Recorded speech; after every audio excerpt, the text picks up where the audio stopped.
In late 1775, the newly appointed General George Washington received a poem from one of colonial America's most famous writers. Its verses praised the burgeoning revolution, invoking the goddess of their new nation to aid the general's righteous cause. But this ode to liberty wasn't written by some aloof aristocratic admirer. Its author was a young black woman who'd been enslaved for over a decade. The young girl, who'd been renamed Phillis Wheatley, had arrived in the colonies on a slave ship in 1761. The ship landed in Boston, where Susanna and John Wheatley purchased Phillis to work in their house.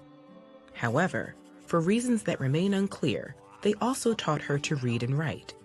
Over the following decade, Wheatley became well-versed in poetry and religious texts, eventually beginning to produce her own poems. The family published her work in a local newspaper, and in 1771, her elegy for renowned Reverend George Whitefield captured the public's imagination. The poem's repetitive rhythms, dramatic religious references, and soaring spiritual language depicted how Whitefield's sermons inflame the soul and captivate the mind. Wheatley ends with an arresting image of life after death, trusting that divine forces will reanimate his dust. This moving tribute found an audience in both the U.S. and England, and since the piece was published with a note identifying the author as an enslaved woman, many readers were as fascinated with the poet as they were with the poem. In 1773, Phillis traveled to London, where her collection of poems on various subjects, religious and moral, became the first book of poetry published by an African-American woman. It was filled with profound meditations on life, death, and religion, as well as biblical and classical references. In A Hymn to Humanity, Wheatley linked these themes to her own creative growth, portraying herself as a muse, smiled upon by heavenly bodies. Unsurprisingly, Wheatley had her critics. Many white Americans believed black people were incapable of producing intellectual and creative work. Thomas Jefferson wrote that her writing didn't even deserve to be called poetry, and others dismissed her as a poor imitation of another well-known poet.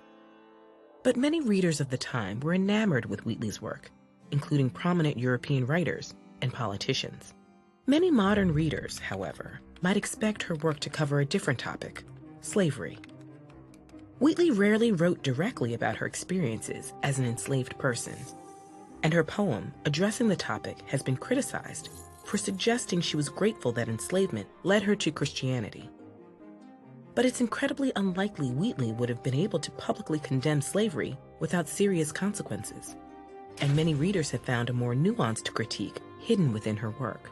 For example, Wheatley was a vocal supporter of American independence, writing that her love of freedom came from early experiences of being kidnapped into slavery and separated from her parents. When disparaging England's imperial control, she evokes imagery of an iron chain, and by comparing her lack of freedom to America's lack of independence, Wheatley subtly laments her own circumstances. Thankfully, Wheatley secured her freedom after returning from London. The reasons for her emancipation aren't entirely clear, as there's no evidence of the Wheatleys freeing other enslaved people.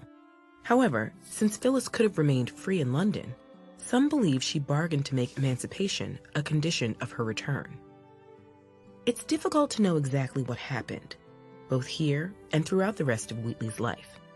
Her proposal for a second book was never published. In 1778, she married a free black man named John Peters.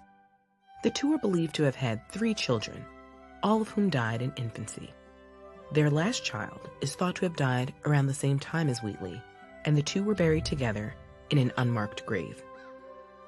While some of Wheatley's letters survived, she never released an account of her life.